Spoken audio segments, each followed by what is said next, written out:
नमस्कार दोस्तों, आपका स्वागत है हमारे चैनल पर। आज हम आपको ले चलेंगे ऐसे पावन धाम की यात्रा पर जहां हर पत्थर में रामायण की गाथाएं गूंजती है, जहां साधु संत की वाणी में भक्ति बहती है और जहां प्रकृति की गोद में बसता है भगवान राम का वनवास काल। इसे कहते हैं हम चित्रकूट। चित्रकूट मध्य प्रदेश के मध्य प्रदेश और उत्तर प्रदेश की सीमा पर स्थित एक ऐतिहासिक धर्म स्थल है, जिसका नाम सुनते ही मन में श्रद्धा और शांति का भाव उमड़ पड़ता है। रामायण में चित्रकूट का विशेष वर्णन मिलता है। यहीं पर भगवान श्री राम, माता सीता और लक्ष्मण ने अपने 14 वर्ष के वनवास की शुरुआती वर्ष चित्रकूट का उल्लेख न केवल रामायण में बल्कि अन्य ग्रंथों में भी मिलता है। चित्रकूट शब्द संस्कृत के दो अक्षर से मिलकर बना है। चित्र यानी कि सुंदर और कूट यानी कि पहाड़ी, जिसका अर्थ हुआ सुंदर पहाड़ियों की भूमि। यहीं पर भरत जी भगवान राम से मिलने आए थे और उन्हें अयोध्या लौटने की प्रार्थना की थी। यहीं पर राम भक्तों के आंसू और प्रेम का अद्भुत प्रसंग देखने को मिलता है। अब भरत जी ने श्री राम के खड़ाउन को अयोध्या का राज सिंहासन सौंपा। महर्षि अत्रि और माता अनुसुईया का आश्रम भी यहीं था, जहाँ सीता माता ने अनेक दिव्य ज्ञान प्राप्त हुए। चित्रकूट को तपस्या की भूमि कहा जाता है। ऐसा कहा जाता है कि यहाँ हजारों वर्षों से साधु संत ध्यान और साधना में लीन रहते आए हैं। भगवान राम की उपस्थिति के कारण इस स्थान का हर कोना दिव्यता से भरा हुआ है। अब हम बात करते हैं चित्रकूट धाम के उन प्रमुख स्थलों की यात्रा पर जो हर यात्री के लिए दर्शन योग्य है, जैसे कामतगिरी पर्वत। यह चित्रकूट का सबसे पवित्र स्थान माना जाता है। कहा जाता है कामतगिरी पर्वत ही वह स्थान है जहाँ भगवान श्री राम ने अपना वनवास काल बिताया।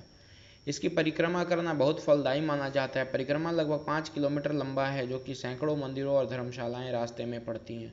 श्रद्धालु नंगे पांव परिक्रमा करते हैं। मंदाकिनी नदी और रामघाट। मंदाकिनी नदी चित्रकूट की जीवन रेखा कही जाती है। रामघाट पर ही भगवान राम और सीता और लक्ष्मण स्नान करते थे।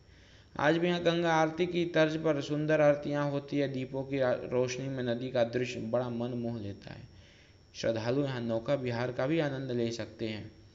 तीसरा है हमारा भरत मिलाप मंदिर। यही वह मंदिर है जो कि भरत जी और भगवान राम की ऐतिहासिक मुलाकात हुई थी। यह भावनात्मक दृष्टि चित्रकूट की आत्मा कहा जाता है। दृश्य चित्रकूट की आत्मा कहा जाता है। मंदिर में आज भी वह स्थान दर्शाया जाता है जहाँ दोनों भाइयों ने गले मिलकर रोया था। चौथा हमारा स्फटिक शिला। मंदाकिनी नदी के किनारे यह स्थित अत्यंत सुंदर और शांत है। कहा जाता है यहीं पर भगवान राम और माता सीता बैठकर विश्राम करते थे। यहाँ की चट्टाने पर उन्हें चरणों के निशान आज भी देखे जा सकते हैं। पांचवा है हनुमान धारा। यह एक प्राकृतिक झरना है जहाँ ऊंची पहाड़ियों से निकलता है। कहा जाता है कि श्री राम ने अपने बाणों से यहाँ जल प्रवाहित किया था ताकि युद्ध के दौरान हनुमान जी की तपिश शांत हो सके। ऊपर तक सीढ़ियों से चढ़कर जाना पड़ता है, लेकिन दृश्य बहुत ही रमणीय है।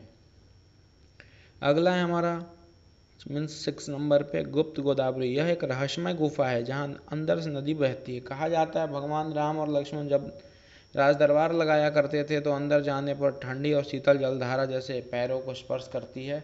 अनुभव अद्भुत होता है। हमारा है संस्कृति। और अगर हम मेले की बात करें तो चित्रकूट की यात्रा केवल दर्शन तक सीमित नहीं होता, बल्कि यहाँ की संस्कृति अत्यंत जीवंत और आध्यात्मिक है। यहाँ राम नवमी, दीपावली, महाशिवरात्रि, चित्रकूट के मेला बड़े धाम से मनाया जाता है। चित्रकूट मेला खासकर कामदगिरी पर्वत की परिक्रमा के समय लाखों श्रद्धालु को आकर्षित करता है। संत साधु झांकियाँ, भक्ति गीत, कीर्तन और साधना यहाँ के वातावरण को और पावन बना देते हैं। यहाँ यात्रा के दौरान आपको गांव की सादगी, भक्तों का उत्साह और मंदिरों की घंटियों की गूंज सब एक अलौकिक अनुभव प्रदान करता है। अगर आप चित्रकूट की योजना बना रहे हैं तो कुछ उपयोगी बातें जान लें, जैसे कि नज़दीकी रेलवे स्टेशन चित्रकूट धाम करवी, नज़दीकी एयरपोर्ट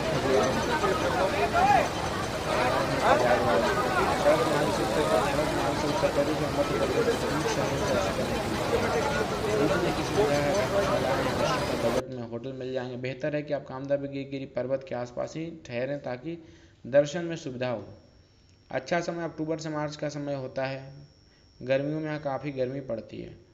चित्रकूट की यात्रा केवल एक धार्मिक यात्रा नहीं बल्कि आत्मा को छू लेने वाला अनुभव है। यहाँ की पावन भूमि पर चलते हुए आपको यह मानो भगवान राम के युग में पहुँच जाते हैं। प्रकृति, अध्यात्म और संस्कृति का यह संगम हर व्यक्ति को जीवन में एक बार अवश्य होना चाहिए। दोस्तों, अगर आपको यह चित्रकूट की यात्रा की जानकारी अगर पसंद आई हो तो वीडियो को लाइक करें, चैनल को सब्सक्राइब करें और इस पवित्र धाम की महिमा को ज़्यादा से ज़्यादा लोगों तक पहुँचाएँ। जय श्री राम।